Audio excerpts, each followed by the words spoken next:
Pacific people who are the traditional custodians of the Gold Coast. I would also like to pay my respect to the elders, both past and present, of this land in which we live. I'd like to take the time to talk about a few items I think are issues. One issue I would like to address is how Australians have mixed emotions when it comes to what some people call an invasion and others call a colonization. What can be seen in today's era is land was taken from the traditional owners.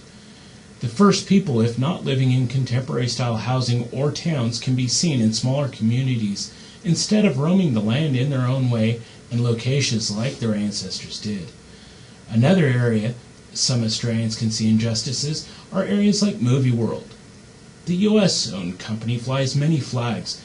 The two main flags are the Australian and U.S. flag, while all other flags fly lower than them. This includes the Aboriginal flag. The Torres Strait Islander flag isn't even present. This can be seen by anyone that visits Movie World and can be viewed as the First People flags are less important than the British-inspired Australian flag. I've lived on the Gold Coast and haven't seen many signs of Aboriginal people or artwork. Yet I see war monuments in main areas of every town, but not as many signs for honoring the traditional custodians of the land.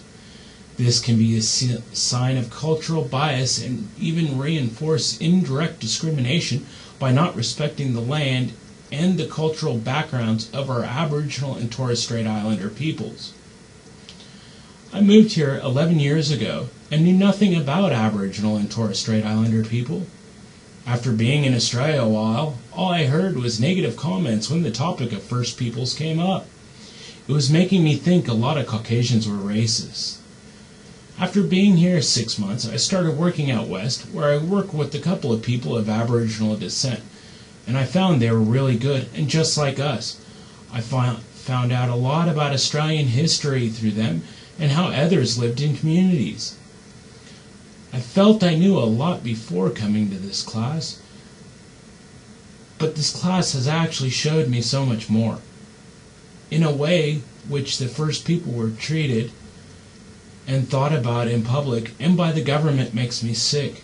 It actually saddens me we have so many issues that are not being dealt with. I cannot comprehend how in today's era we have so many issues plaguing the First People in a country, especially since we're a first world nation. I feel like we need to start asking ourselves and others, to include the government, why nothing is being done that seemed to help. I feel Australian government needs to start working with some elders in rewriting the Constitution and making it right for all Australians. In conclusion, I truly believe that the government needs to work with elders to help First People succeed and live in a way that would be beneficial for everyone in every area of Australia.